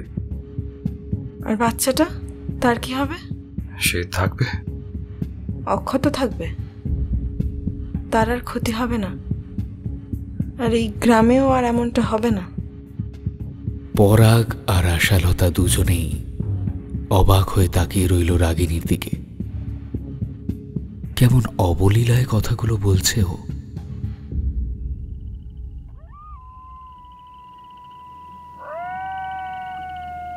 বাচ্চাটাকে মাটিতে চাপা দিয়ে বাড়ি ফিরে এসেছে সবাই। সারা বাড়িতে একটা দম চাপা ভাব, কাঁদতেও ভুলে গেছে যেন সবাই। আশালতার ঠাকুমা শয্যা নিয়েছে, বোধহয় বাঁচবে না আর। শাশুড়ির অবস্থাও একই, কেবল আশালতাই যেন নির্লিপ্ত। বাচ্চার কাঁথা, জামা, দুধের বাটি, ঝিনুক, কাজললতা সব গুছিয়ে রেখেছে। রক্তে মাখা কাঁথাটাও ফেলতে দেয়নি, কেচে কুচে গুছিয়ে রেখেছে ওটাও। ঠাকুমার পাশে এক ঝি বসে বাতাস করছিল। বুড়ির কখন কি লাগে, গিন্নিমা তো শয্যা নিয়েছেন, তাই। নাতনিটা আমার কি করছিল? জড়ানো গলায় বলল বুড়ি। চোখের কোণ দিয়ে টপ টপ করে জল গড়িয়ে পড়ল বালিশে। কি আর করবে গো ঠাকমা, বৌদি তার নিজের ঘরে আছে। মিটি কাঁদলি না কেন রে? এমন পাথর হলো, পাগল পাগল হয়ে গেল না তো মেয়েটা? তার কি আর কিছু মনে আছে? মনে নেই না, এরম ধারাই তো হয় গো। কি কুক্ষণে আপনি তার পেটে ছিলাম এখানে। আচ্ছা ঠাকমা, তো মানে আগে কিছু জানতো নি? মানে বৌদির বাচ্চা হবার আগেও নয়? না রে, ওর স্বামী গপ্প করেছিল যেদিন, সেদিন তো আসার শরীর খারাপ হলো। আগে আগে জানবে কবে নিয়ে চলেছে তুমি দিকে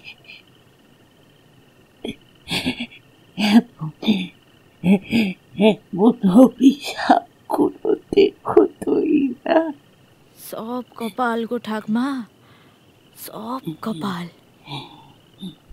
তুই তুই জানিস রে সেই গল্পখানা, ওই হিন্দু মুসলমান তুই ছেমরা ছেমরি ভাব ভালোবাসা এ গাঁয়ের সকল যায়। বল না লো, কি করবো সুইয়া? মরে শান্তি পাবো বল। একটু থেমে শুরু করলো ঝি। মেয়ে ছেনাটার পেট হচ্ছিল। ছেনাটা ছিল বাউল ঘরের, আর মেয়ে ছেনাটা মুসলমান। ছেনাটা বলছিল বেয়া হবে, সে একবারও অস্বীকার করেনি। কিন্তু সে কইছিল সেদিন বেয়া হইয়া তানে আর কায়ও চলে যাবে, এই গাঁ তানে ছেড়ে দিবে, তাতে বাপ মনকা সম্মানটাও তো থাকবে। কিন্তু বাপ দুটা ছিল একবারে অন্য জাতের, নয়তো নিজে মনকার ছেনা মেয়ে ছেনার সঙ্গে কেউ ওরকম করতে পারে? সারা গাঁ তখন তানকাকে নাকি উস্কাইছিল, সকল ভাবছিল এমন শাস্তি দিবে তানকাকে যেন আর কোনোদিন কেউ বেজাতে পীড়িত নাই করে। সেও রাতে দুজনকে ধরে নিয়ে গেছিল ও বটতলায়। তানকার ঘরের লোকগাও তো ছিল সেও খায়। সারা গা ফেটিয়া পড়ছিল, তামাশা দেখবে যে। দুজনকে বেঁধে রাখছিল সেও বট গাছটার সঙ্গে। প্রথমে কেরোসিন তেল ঢেলা ছানাটাকে জ্যান্ত পুড়াইল বিছানাটার সামনে। ছানার বাপ সেও খায় দাঁড়ি ছিল, তার চোখে ঠাকমা এতটুকু জল ছিল নি। এই ছানাটা চিৎকার করে কেঁদে চারপাশ ফাটি দেয় রে। ছানাটা যত জলে মেয়ে ছানাটা তত কাঁদে, তত চিৎকার করে। এরকম করে একটা সময় পর ছানাটা একবারে পুড়িয়া কয়লা হয়ে গেল, একদম পুরা কাগজের মতো ঝুরঝুর করিয়া ঝরে গেল। মেয়ে ছানাটা তখনও কাঁদছিল, তখনও সে চিৎকার করে ঠে। ছানাটাকে নিজের চোখের সামনে শেষ হতে দেখছে সে। অনেক অনুনয় বিনয় করছিল যেন তাকে ছেড়ে দেয়, পেটের টালিয়া সে আর কায়ও চলে যাবে। ছানাটার চিহ্ন ছিল তো সেটা, সেটা যেন বাঁচে সেটা চাইছিল সে। কিন্তু তার কথা কেউ কেন শুইবে? তার নিজের বাপ সে আগিয়ে দা বার করছে, তার পেটের সামনে ধরছে। মেয়ে ছেলেটা বুঝতে পেরে বারবার কইছিল তার বাপকে তাকে যেন ছেড়ে দেয়। সে আর কোনোদিন আসতো নিয়ে গায়ে দূরে চলে যেত। যখন তার পেটের সামনে ধরছিল না দাটা তার বাপ, তখন মেয়ে ছানাটা কইছিল তাকে যেন অন্তত আর কটা মাস সময় দেয়, আর কটা মাস পরে যেন তাকে মারে। তার বাচ্চাটা হয়ে যাও, সেটাকে বাঁচি রেখে অন্তত তাকে মারু। কিন্তু তানে শুইবে কেন? সেও পেটে দা দিয়া এফোড় ওফোড় করছিল তার নিজের বাপ। বিছানাটা হাত জোড় করিয়া তখনও কইছিল তাকে যেন হাসপাতালে নিয়ে যায়, বাচ্চাটাকে যেন বাঁচায়। তানকার ভালোবাসার একমাত্র ফসল ছিল সেটাকে সে বাঁচাতে চাইছিল। বিছানাটা জানতো নি যে এনে আর কত নিষ্ঠুর হতে পারে। একটার পর একটা কোপ, একটার পর একটা কোপের পর যখন রক্তে চারপাশ ভেসে যায় রে, তখন মেয়ে ছেলেটার মুখ দিয়াও গল গল করে রক্ত উঠছিল। সেও সময় সে হাঁপাতে হাঁপাতে একটা অভিশাপ দেয়।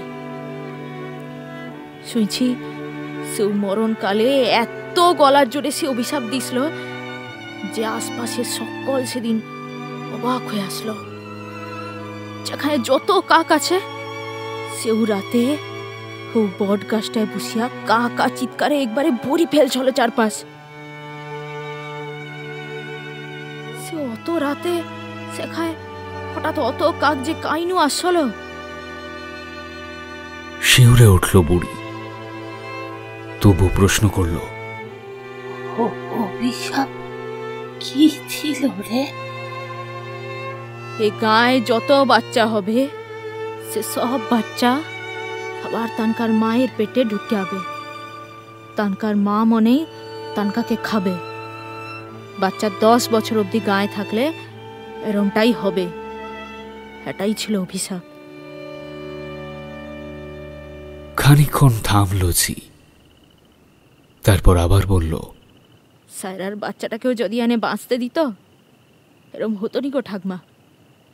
মেয়ে ছানাটা ভালোবাসার মানুষটাকে পায়নি, তার শেষ চিহ্নটুকু রাখতে চাইছিল, সেটাও পারেনি। কপাল ছিল বটে হতভাগীর। আবারও কিছুক্ষণ থেমে অজানা কোনো দেবতার উদ্দেশ্যে হাত জোড় করে প্রণাম করল ঝি। বলল, ঠাকুর, আবার যদি কোনোদিন সে হতভাগীকে সংসারে জন্ম দাও, স্বামী সুখ যদি নাও পায় ভালো, অন্তত সন্তান সুখ যেন পায়। এটা দেখো ঠাকুর, এটা দেখো।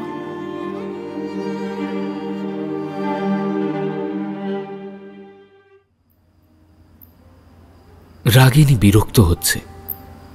এত জেদ বলার নয়। খাওয়া দাওয়া নিয়ে হাজারটা ফ্যাঁকড়া, এটা খাবো না, ওটা খাবো না।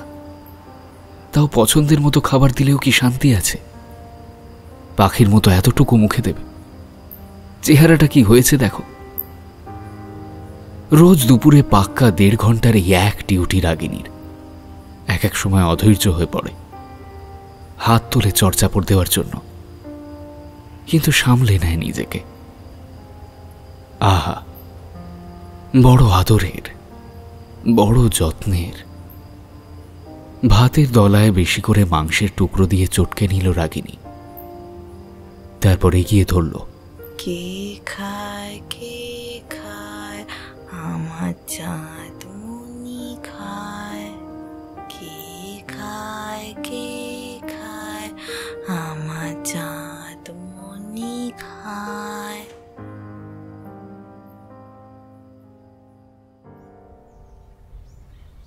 তপ্ত দুপুর, খাঁ খাঁ করছে চারপাশ। মাটির দালানে পাতা মাদুরে বসে আছে ওরা, রাগিনী, পরাগ আর আশালতা। মধ্যবয়সী মহিলাটা ভেবে পাচ্ছে না ওদের কিভাবে যত্ন করবে। মুড়ি বাতাসা, পান, বেলের পানা সব সরবরাহ করেছে। এরপরেও যেন কি করবে ভেবে দিশেহারা হয়ে পড়েছে। আজ কত বছর পর এ গায়ে কোনো মুসলিম উঠোনে হিন্দু পায়ের ছাপ পড়েছে। তাও আবার কার? না আশালতার। দালান বাড়ির গিন্নি আশালতা। সকলে মিলেমিশে থাকাটা এখন যেন ধূসর ইতিহাস, মনে হয় যেন মিথ্যে, গাল গল্প। বিশ্বাস করতে মন চায় না যেখানেও মানুষ জাত ধর্ম সরিয়ে রেখে মিশত। হৃদ্যতা ছিল সকলের মধ্যে। মা ঠাউরান, আপনাকে একটা পান দিই? মহিলাটির কথায় চটক ভাঙল আশালতার। বলল, তুমি বসো তো বাচ্চা, সেই থেকে কেবল। কি বলেন মা, আপনার সামনে বসবো কি গো? কেন বাচ্চা, আমি কে হে? ওই ভাঙা বাড়ির যক্ষ বুড়ি বই তো নই। মহিলাটি দূরত্ব রেখে জড়সড় হয়ে বসল। কাচের চুড়ি পরা গোলগাল হাত দুটো থেকে মিষ্টি টুংটাং আওয়াজ উঠল। অন্যদিন কি এতক্ষণে এসে পড়েন? হ্যাঁ, তারপরে এসে পড়বে। খিদা লাগে তো, আর দেরি করবে না। চাষবাসই করেন উনি শুধু? তাছাড়া আর কি বা করবে গো মেয়ে? ওই 2-4টে মুরগি যা আসে তার ডিম কখনো বাজারে দিয়ে গে। বলতে বলতেই খালি গায়ে লুঙ্গি পরা একটা লোককে আসতে দেখা গেল। সেও ওদেরকে দেখেছে। মাথা থেকে গামছাটা খুলতে খুলতেও যেন হাত থেমে গেল লোকটার।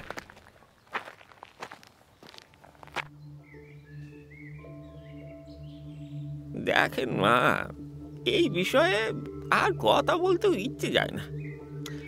বলতামও না, আপনি নিজে এসেছেন, আর আমরাও তো ওই এক জ্বালাই জ্বলছি মাগো। পাপটা করলো কে আর ভোগ করছে কারা? সেই জন্যই তো রফিকুল। আর কতদিন এমনটা চলবে বলো? বলেন, কি জানতে চান? শায়রা যে অভিশাপ দিয়েছিল তার থেকে মুক্তির উপায় আপনারা কিভাবে জেনেছিলেন? শায়রা নিশ্চয়ই সেটা বলে যায়নি। খালার কি তখন এত কথা বলার অবস্থা ছিল দিদিমণি? না, সেটাই স্বাভাবিক। কিন্তু তাহলে কে জানিয়েছিল এই সাপ মুক্তির উপায়? জীবন ঠাকুর। জীবন বট্টাউর মানে বারুজ্জেদের? হ্যাঁ মা, ওই জীবন বাড়ুজ্জে। চিরকাল পুজো আচ্ছা করেই তো কাটলো তার। তন্ত্র মন্ত্র জানি কিছু, তা এখন অবশ্যই সে ওর দিন গুনতেছে। এখন তখন অবস্থা, বয়স তো কম হলো না ঠাকুরের। আপনি চেনেন জেঠিমা? চিনবো না কেন? আমি যখন বউ হয়ে আসি এখানে তখন থেকেই উনি সাধক গোছের, সবাই চেনে। তুই বাইরে বাইরে থেকেছিস তাই চিনতে পারছিস না। তখন গ্রামে কারো বাড়ি পুজো আচ্চার কথা উঠলেই আগে ওনার নামই মনে আসতো সকলে। কালী ভক্ত মানুষ। ঠিক ঠিক ঠিক বলেছেন মা। তবে এখন তো পক্ষাঘাতে বহু বছর বিছানায়, কষ্ট পাচ্ছে, খুব কষ্ট পাচ্ছে। মা এবার তুলে নিলেই হয়। আচ্ছা, উনি কি কোনো সাধনার মাধ্যমেই বলেছিলেন এই সাপ মুক্তির কথা? হ্যাঁ গো দিদিমণি, পুজোয় বসেছিল সারা রাত, শুনেছিলেন তো? তখন আপনার বয়স কত হবে তাও? তখন আর কত হবে, হাফ প্যান্টুলুন পরতাম, ছোট ছিলাম। তাও আন্দাজ কত? আমাদের মতো মুখ্য সূক্ষ্ম মানুষের কি আর অত আন্দাজ থাকে গো দিদিমণি? তবে ওই যে বছর বড় ঝড় হয়েছিল, ওই বট গাছটা ভাঙি পড়েছিল, সে বছর হয়েছিলাম, এটুকুনি বলতে পারি। মোটামুটি 57 বছর ধরে এগো। আশালতার কথায় ঘাড় ঘোরালো সবাই। পরাগ বলল, আপনি নিশ্চিত? হ্যাঁ, 2-1 বছর এদিক ওদিক হতে পারে, তার বেশি বা কম নয়। না। তুমি ঘটনার কত বছর পর তাও হয়েছ রফিকুল কাকা? আমি তো জ্ঞান হওয়া অবধি শুনছি কান্নাকাটি। তখন দাদি বেঁচে, দাদাজান বেঁচে। দাদি খালার নাম করি সারাক্ষণ খুন খুন করে কাঁদত। দাদাজানের ইন্তেকাল হয়, তার পরপরই বুকের ব্যায়াম হয়েছিল। তোমার মা বাবা? আব্বা কাতার চলে গেছিল, আমি তো পাইনি ছোটবেলায় আব্বাকে বেশি। আর মা? মাও গেল তখন আমার সবে বিয়ে হয়েছে। এই বাড়িতেই থাকতো মা আমাকে নিয়ে, আর আব্বা আসতো ছুটিতে। তুমি কোথায় জন্মেছো, কোন হাসপাতালে? হাসপাতাল আবার কই, এই বাড়িতেই। তখন তো হাসপাতাল যেত না কেউ। তারপর কোথাও যাওনি কখনো? বুঝলাম না, কোথাও বলতি? মামার বাড়ি, কাকার বাড়ি, জ্যাঠার বাড়ি, মানে কোনো আত্মীয়র বাড়ি? 3 কুলে কেউ নাই গো আমাদের। আমার আম্মারও ছিল না, আম্মা ছিল এতিমখানায় বড় হওয়া মেয়ে। দাদুজান তাকে পছন্দ করি ঘরে আনে। রাগিনী, পরাগ এবং আশালতা তিনজনেই মুখ চাওয়াচাওয়ি করল কিছুক্ষণ। তারপর বিড়বিড় করে রাগিনী বলল, হিসেব তো মিলছে না জেঠিমা, হিসেব মিলছে না।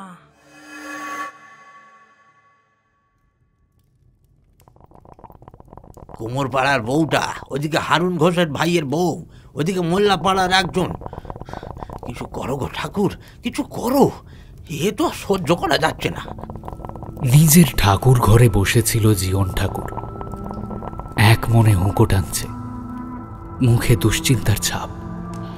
হ্যাঁ গো ঠাকুর, কিছু একটা করো ঠাকুর, পারলে তুমিই পারবে। তুমি ছাড়া আমাদের কোনো গতি নেই গো। এই কচি কচি প্রাণগুলো সব। হ্যাঁ, এ তো আর চোখে দেখতে পাচ্ছি না গো।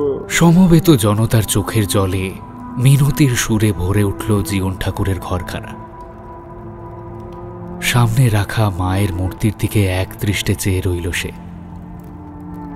তারপর আপন মনে বলল, উপায় বল মা, উপায় বল। আমার কাছে এরা অনেক আশা নিয়ে ছুটে এসেছে, এদের ফেরাস না, উপায় বল মা। বলে হাতের তামাক নামিয়ে রেখে চোখ বুঝল জীবন ঠাকুর। মাথা নিচু করে চুপ করে বসে রইল মায়ের মূর্তির দিকে ফিরে। উপস্থিত জনতাও চুপ করে গেল। তারা জানে স্বয়ং মায়ের আশীর্বাদ আছে এই লোকটার উপর। মায়ের সাথে যেন কথা বলে। মাঝে মধ্যে ঘাড় নাড়তে লাগলো জীবন ঠাকুর। হ্যাঁ সূচক, না সূচক, বিভিন্ন রকমের। প্রায় আধ ঘন্টা। ততক্ষণে ঘরে নিঃশ্বাসের শব্দও যেন শোনা যায় না, এমন নিস্তব্ধতা। এরপর ধীরে ধীরে চোখ খুলে জীবন ঠাকুর বলল, অসম্ভব। মা যা বলছে তা করলেই একমাত্র সাপ মুক্তি হবে, কিন্তু তা হয় না, হতে পারে না। কেন পারে না? তুমি বলো ঠাকুর, মা কি বললেন তোমাকে? না রে, সে কথা আমি মুখেও আনতে পারবো না। বলো ঠাকুর, দোহাই তোমার, আমাদের ছেলে মেয়েগুলোকে বাঁচাও। দরকারি 108 মোষ বলি দেবো আমরা। ঠাকুর একটু চুপ থেকে বলল, মা বলি চায়। বলি? হ্যাঁ, তবে মোষ নয়। বলো ঠাকুর বলো, মা কিসের বলি চায়? মানুষ বলি। সমবেত জনতা চুপ হয়ে গেল। কি বলছে ঠাকুর? নর বলি? জীবন ঠাকুর আবার বলল, তবে কি কি ঠাকুর? মা সরাসরি বলি চায় না, নিরীহ মানুষের বলিও চায় না, অসাবধানী মানুষের চায়। সবাই অবাক হলো। বলে উঠল, হ্যাঁ, সে কিরকম অসাবধানী মানুষ ঠাকুর? সে কিরকম মানুষ? মা বলছে এ গায়ে আর কোনো শিশু ভূমিষ্ঠ হবে না।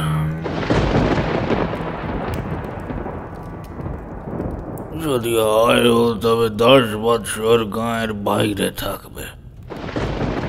শিশুটির পিতা তার সন্তানকে 10 বছর এই গায়ে রাখতে পারবে না। যদি রাখে, যদি এর অন্যথা হয়, তাহলে এমন ঘটনা বারবার ঘটবে। প্রতিটা মায়ের মধ্যে স্বয়ং মা কালী ডাকিনী আকিনী পাঠিয়ে তার সন্তানকে সেই মাকে দিয়েই খাওয়াবে। হে ভগবান, শেষ। হায় হায় করে উঠল দলটা। এ কি সর্বনাশ হলো! এর থেকে মুক্তি নেই। এভাবে চললে তো সব বংশ নির্বংশ হবে প্রায়। গ্রামটাই আর থাকবে না একদিন। আর কোনো উপায় নেই গো ঠাকুর, কোনো পথ নেই।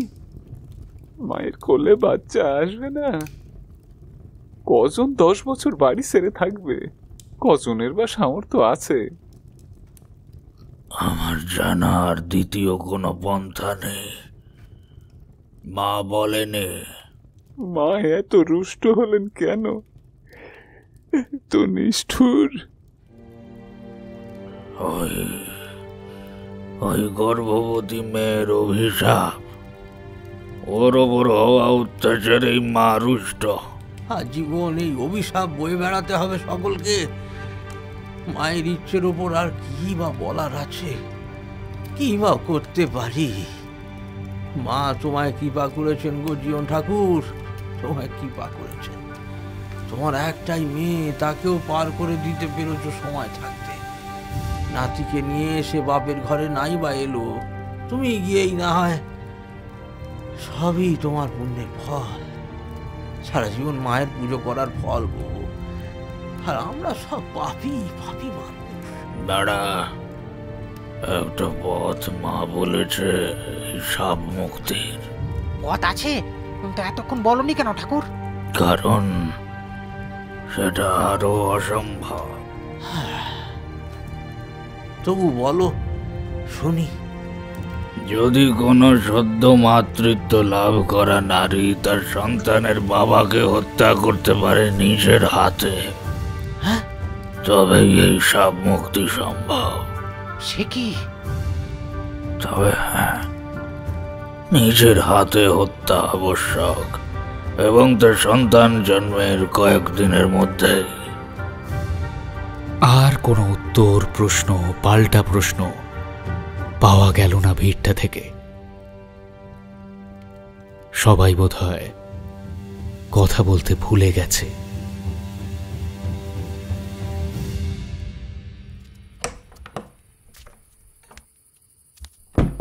ঘরে ঢুকতেই একটা কটু গন্ধ নাকে ঝাপটা মারল। অন্ধকার ঘর, বাতাস যেন চলাচল করে না এই পথে। এই দেখেন কারা সব এসে দেখা করতি। আপনারা ভেতরে যান, আমি আলো জ্বালিয়ে দিচ্ছি। শেষের বাক্য দুটো ওদের উদ্দেশ্য করে বলল মহিলা। ওদের বলতে ওদের তিনজনকে, রাগিনী, পরাগ আর আশালতা। তুমি কোথায় থাকো বাচ্চা? এ বাড়িতেই? মহিলাটির উদ্দেশ্যে বললেন আশালতা। আর কোথায় যাব, ছেলে ভাত দেয় না, 10 গাঁও জিয়ে এখানে রেখে গেছে। এই বুড়াকে দেখতে হয়, বদলে ওই খাওয়া পড়া আর থাকাটা পাই। তা কত বছর আছো? তাও হলো অনেক গুলান দিন। বুড়ার গোষ্ঠীতে তো কেউ নাই, থাকলেও আসে না কেউ। এখনো কাউরে তো দেখি নাই। বুড়ার কিছু পয়সা আছে, মল্লি 12 ভূতে লুটিপুটি খাবে। বলতে বলতেই ঘরের আলোটা জ্বেলে দিল মহিলা। বিছানার দিকে চোখ পড়তেই আঁতকে উঠল ওরা তিনজন। কি অবস্থা মানুষটার! বিছানায় কেউ শুয়ে যে আছে তা বলে না দিলে বিশ্বাস করা শক্ত। ঠিক যেন একটা চাদর পাতা কেবল, নিচটা ফাঁকা। এত রোগা মানুষ হয়? এত রোগা হয়েও মানুষ বাঁচে? নোংরা ঘরটার তেল চিটে বিছানায় বৃদ্ধ শুয়ে, গলা অবধি চাদর ঢাকা, গোটা শরীর প্যারালাইজড, বেড সোর হয়েছে বোঝাই যায়। বিশ্রী গন্ধ ছড়াচ্ছে সেখান থেকেই আরো। কেবল কথাটুকু বলতে পারেন এখনো। আশালতা মাথায় ঘোমটা টানলেন। দরকার ছিল না যদিও, কারণ ওই শুয়ে থাকা বৃদ্ধ আর মানুষের পর্যায়েও পড়েন না। তবু অভ্যাস। কেমন আছেন বড়টাউর? বৃদ্ধের দিকে তাকিয়ে প্রশ্ন করলেন আশালতা। জীবন ঠাকুর খানিকক্ষণ অবাক চোখে তাকিয়ে রইলেন ওদের দিকে। কেউ তো আসে না, অবাক হয়েছেন সেই কারণেই।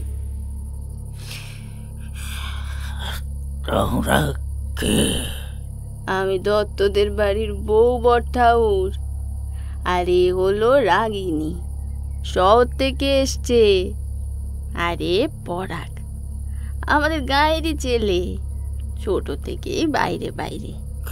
কি চাই? এরা একটু কথা বলবে আপনার সাথে, একটু কষ্ট করে উত্তর দেবেন কেমন? আপনার সাহায্য দরকার, নইলে হবে না। সাহায্য করবেন তো? কি চাও? এবার রাগিনী এগিয়ে গেল একটু বিছানার দিকে, বলল, আপনি মা কালীর কি আদেশ পেয়েছিলেন? সাপ মুক্তির বিষয় মনে আছে? বৃদ্ধ কোনো উত্তর দিলেন না, তাকিয়ে রইলেন। বলুন দয়া করে। বহু বছর এই গ্রাম ভারী বোঝা বয়ে নিয়ে বেড়াচ্ছে, আর কত। আবারও চুপ। আপনি বলবেন? না, বলবেন না?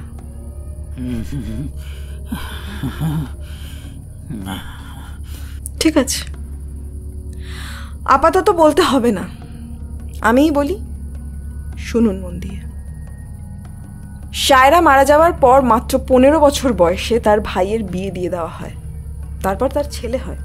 তার মা এই গ্রামেই তার জন্ম দেয়, এই গ্রামেই থাকে। তার বাবাও বহু বছর বেঁচে ছিল তারপর। কিন্তু শায়রার মৃত্যু আর অভিশাপ আরও 5 বছর আগে ঘটেছে। অভিশাপটা ঠিক কত বছর পর থেকে কার্যকারী হওয়া শুরু হয়েছিল ঠাকুরমশাই? জীবন ঠাকুরের মুখ দিয়ে গোঁ গোঁ করে শব্দ বেরোলো একটা। চোখে চাঞ্চল্য, মা কালী আপনাকে কি নিদান দিয়েছিলেন জানো? বাচ্চা জন্ম নিলে সে ফের তার মায়ের পেটে ঢুকে যাবে, নচেৎ বাচ্চার বাবাকে হত্যা করতে হবে, তার মাকে। তাই? আচ্ছা, কিন্তু ঠাকুরমশাই এই সাপ এবং সাপ মুক্তির ব্যাপারটা সায়রার পরিবারে কেন ঘটল না? ওর ভাইয়ের সন্তান আজও জীবিত, ওর মা ওকে খেয়েও ফেলেনি, ওর বাবাকেও খুন করেনি। সেই ভাইয়ের সন্তান অবশ্য আজও বেঁচে আছে নিঃসন্তান হয়ে, অভিশাপের ভয়ে। এইবার ঘর ঘরে গলায় হাউ মাউ করে কেঁদে উঠল জীবন ঠাকুর। মুখ থেকে লালা গড়াতে লাগলো। জড়ানো ঘর ঘরে গলায় সে কেবল বলতে লাগলো,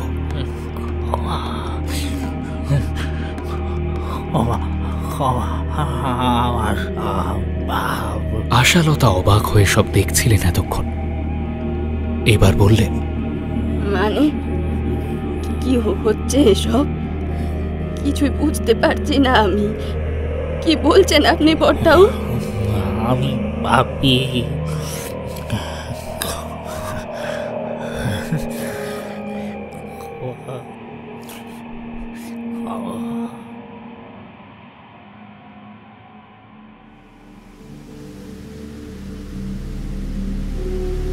ওই বট গাছটার নিচের মাটি 111টা পাতা, একটা মহিলা মাথার খুলি, দেশি মদ, 18টা শিশুর হাড়, কালো মোরগের রক্ত আর স্তূপাকার ছাই, মরার ছাই, শ্মশান থেকে আনা আজকেরই পোড়ানো দেহের ছাই।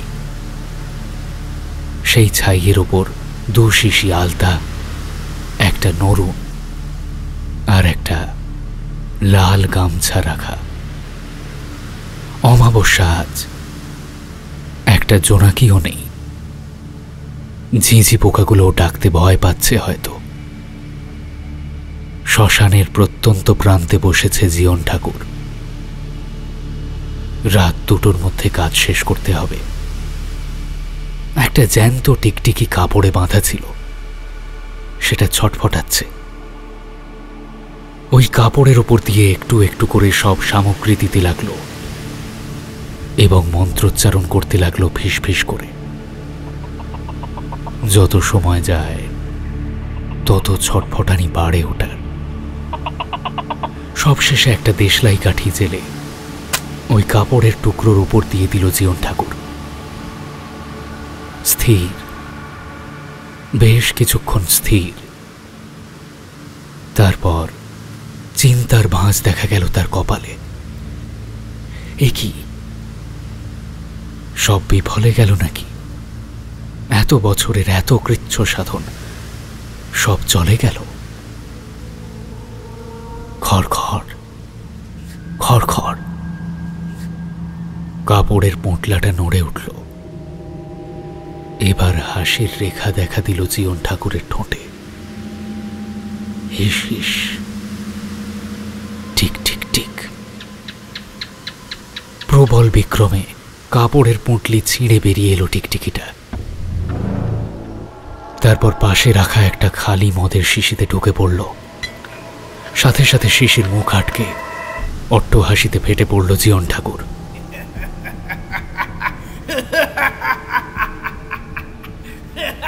অমাবস্যার অন্ধকার আকাশ কেঁপে উঠল যেন। একমাত্র টিকটিকি এমন প্রাণী যার গৃহস্থের ঘরে অবাধ যাতায়াত। এত বড় একটা ঘটনার পরেও হুঁশ নেই যেন কারো। এত বড় একটা অঘটনের পরেও সব একসাথে ওঠা বসা করছে। ওরে তেলে আর জলে মেশে না কখনো। তেমনি হিন্দু মুসলমান মেলে না, মিলতে পারে না। ঠিক সেই অনাচার ঘটল তো। বামনের ছেলে হয়ে কিনা মুসলমানের মেয়ের গর্ভে সন্তানের বীজ বপন করলি। ছি ছি ছি ছি ছি। এরপরেও একসাথে বসবাস, এরপরেও ওঠা বসা। না, বন্ধ করতে হবে, সব বন্ধ করতে হবে। কিন্তু কিভাবে? কিভাবে? যে কঘর মুসলমান আছে সবাই পুরনো বাসিন্দা। তারা কেন গা ছাড়বে? কিভাবে ছাড়ানো যায়, নয়তো আবার অঘটন ঘটবে কোনো। চারপাশে উঠতি ছেলে মেয়ে, আশনাই হতে কতক্ষণ। রাতের পর রাত ভেবে কুল কিনারা পেল না জীবন ঠাকুর। শেষে বাধ্য হয়ে এমন পথ বের করল যাতে বেজাতে তো দূরে থাক, নিজের জাতেও সব কটা বাচ্চার জন্ম দিতে ভয় পাবে। ঠিক হবে, সব কটার ঠিক হবে। লজ্জা নেই, ঘেন্না নেই, জাতপাত বলে তো একটা বিষয় আছে নাকি? সেই সব মানামানি নেই। কে বলে ওর ঈদে পায়েস খাচ্ছে, ও এর পুজোয় সিন্নি খাচ্ছে। ঠিক ঠিক হোক, সব কটার শাস্তি হোক, নির্বংশ হোক সব কটা।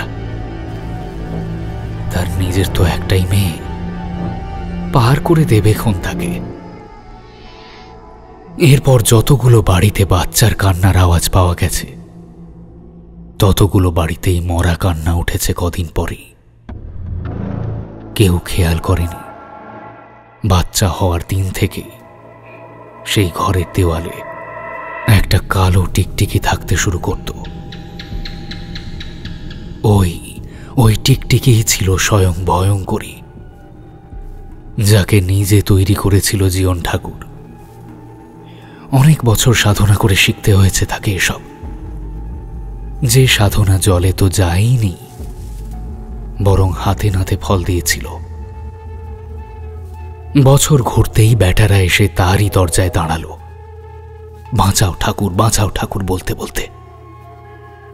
এই সমস্তটা আগে থেকেই সে জানতো সে ছাড়া গতি নেই এদের। আর পাশার মোক্ষম চালটা তখনই চেলেছিল জীবন ঠাকুর।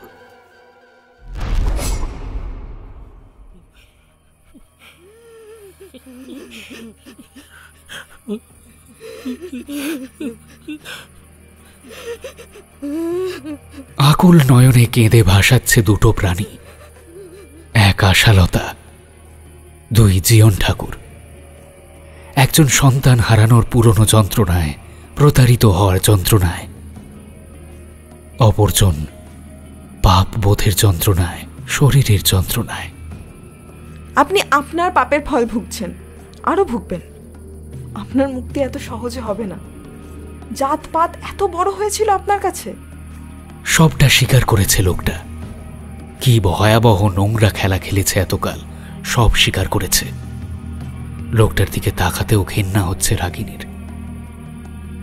মুখের লালায় বালিশ ভিজে গেছে জীবন ঠাকুরের। এতখানি কথা বলার পরিশ্রমে হাঁপাচ্ছে ভীষণ। জিরজিরে বুকটা ওঠানামা করছে ভয়ানকভাবে। মুখে একটাই কথা বলে চলেছে অবিরত, ক্ষমা ক্ষমা। আপনারই কিনা ক্ষমা? আপনারই কিনা সেবা করতেছে এতকাল ধরে, ভাবতেই মোর ঘেন্না করতেছে। একতলা থুতু ছুঁড়ে দিল মহিলাটি। সরাসরি গিয়ে জীবন ঠাকুরের মুখে পড়ল সেটা। এরই আজ আমি কাটিয়ে ফেলবো।